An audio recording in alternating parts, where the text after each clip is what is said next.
it's me Spuds, and this will be episode 20 of the City Rumour Mill Spudcastle. So the main focus of this episode is going to be this area, which needs quite a bit of detailing yet, and then this area here. Now what I'm planning to do over here, which probably be the main focus of the time lapse, is a stadium, but it's going to be a half built stadium, so it's kind of a building project as it were. So there'll be that. I'm going to tidy up this old abbey a bit. We'll use this vanilla castle thing over here. That thing. That bit there, but what we'll do is PO it and enlarge it a bit and what have you. Where are we going? Right, back over here. As some of you may have seen, because I have actually done this section already, I haven't done the stadium as yet. This section is now done. You might have seen on the first person tram ride, but you'd only got to see it from kind of this angle. So we'll detail around this a bit, some lawn decals, and a little wooden fence. We'll have a disused factory here and some offices back here and another little plaza. And this tall ship, I've got to say I love these tall ships. Oof. I'd love to go to sea on one of them. Yeah, this one's going to come up onto here and this park's going to move around slightly, bits and bobs. I'm going to get rid of these placeholders and finish the park a bit. So, right, with that I'll jump into the time lapse and I'll see you in a couple of minutes. I will try and keep the time lapse short of this episode. We've got a bit to talk about and stuff, and have a little bit of fun with the stadiums and what have you when we come back. So I shall see you in a couple of minutes, and enjoy the time lapse.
Okay, so we're back, and yeah, quite happy with the finishing the detail around here. I think it's turned out pretty nice. Finish this corner over here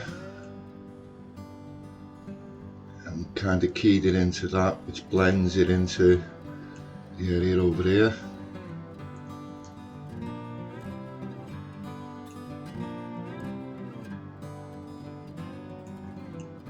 Love this metro station.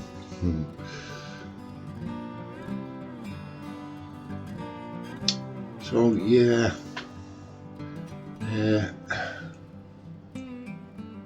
one of my favourite little bits is just these little waiting rooms. I kind of left the history off a bit at the end of the last episode. We kind of finished at about the start of the 1800s, where slavery was coming to an end. Kind of after that point in history, I kind of view this as being the kind of place you would go and book passage for the new world, and it'd be on this kind of ship. So that's kind of why that's outside the Maritime Museum. I think these are actually French railway waiting rooms.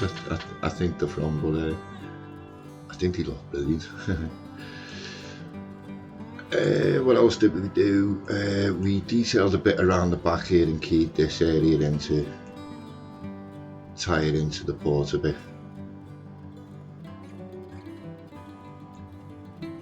And we just used lots of the lawn decals and PO'd them to get nice edges and little wooden fences.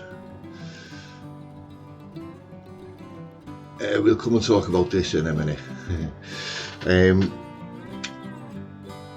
Now,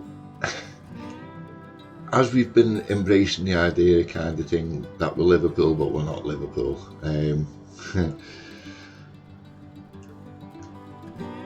we've kind of redecorated our stadiums a wee bit. So we've got Anfield, which obviously isn't Anfield, but you know, this one actually works with the match day, so yeah, we'll use that.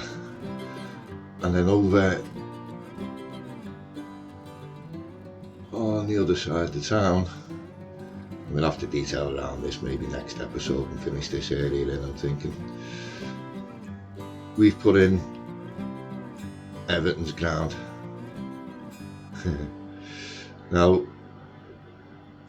these two teams couldn't be in more different circumstances. If you're not familiar with European football, the system of leagues here, you can go up and down leagues. And Everton are looking very, very close to getting relegated this year. They're literally 1 point above the relegation zone. And Liverpool are 1 point behind the leaders, Man City, who we play at the weekend. That's going to be a heck of a game, can't wait for that. But poor old Everton, yeah, they've had no luck. Oh my god, in this season they actually had an ex-Liverpool manager as one of their managers for a while, so yeah, we've been taking the mickey a bit, but I'd really hate to see them go down. It's you know, City sometimes have kind of a pulse or life of their own, and there's certain days in the year when a city comes alive, and certainly when Liverpool and Everton play each other in the league, that's one of those days when the city just absolutely buzzes. But yeah, I mean, we were playing Liverpool, they were playing Benfica last night, we beat them 3-1, sorry. And Everton, there's their tour bus for the last time they brought a trophy home. Couldn't resist putting that in. Right, so yeah, one of the things I was going to do with this bus, I haven't had a chance to do it yet with the Liverpool one I've dropped outside the front of the ground there.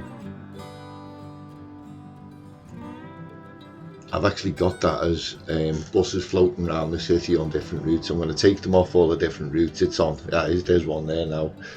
And I'm going to have it just stop at this stop. and out at the airport, so whenever you see it, it'll only be going backwards and forwards between the ground and the airport, so it'll look like the team's off on one of their European jaunts. But yeah, really do hope they stay up, to be honest, because it's a great day for the city when the two teams play. Funny enough, there's an interesting one coming up at the weekend, the Grand National, which is right by where I work, and the whole city flipping comes to a grinding halt for it. It's going to be a right pain for me. Right, now it was asked after I did the lighting up of the town hall, which is over there somewhere, there, and the clock tower. If I go into night time, when I put the lights on, doing the support for Ukraine, it was asked by a viewer how the city would respond to the potential influx of Ukrainian refugees. And the city has got some spare infrastructure in terms of housing that it can use, but one of the things that's been happening in the UK is there's been a scheme where people have been asked, you know, if you can put people up in spare rooms and what have you. But unfortunately, due to national governments being, you know, less than useless in this country, people just haven't been able to do the kind of matching people up, and there's also been all kinds of visa issues for Ukrainian refugees. The government's been asking for biometric data for flipping visas, would you believe? It's like unbelievable, this government we've got. So currently the city isn't actually expecting a large influx. It's certainly not for a period of time until the UK government actually gets its act together a bit. But one of the things that does impact us, especially if we're taking this idea that we're Liverpool, not Liverpool, is Everton, the smaller team from way back there and who are in bad shape, are in the process of building themselves a brand new stadium. However, this raises an issue because it's been on the local news that one of the main investors in the project is, oh, it's the guy Weldon, isn't it? That's what that was, right, okay. One of the people investing in this project is a Russian oligarch, which has kind of put the whole project kind of on hold and up in the air, and not exactly sure where that's going to be at the minute. So we're kind of representing that here with a half-built stadium that probably isn't going to go any further.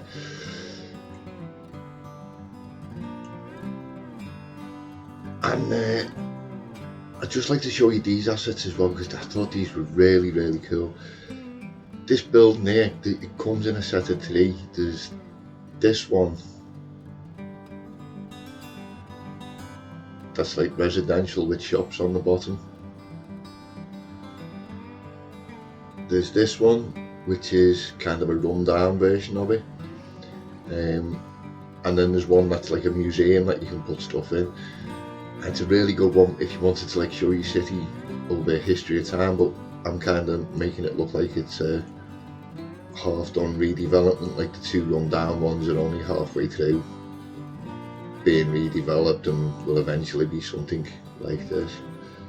I thought it was kind of a good way of keying the posh area into the redevelopment and the stadium development. Right, I shall bid you all farewell, and I shall go and set some cinematics up. And I should mention, not sure if we'll be able to get anything up next week. My brother's coming back over from Spain for a week, so yeah, he's going to be using the room here for the baby will be in with the cot and stuff. So yeah, I won't be able to use the big computer for a few days certainly. Right, as I say, yeah, I shall bid you all farewell. Hope everyone stays well, and I shall set some cinematics up, and I shall see you all next time.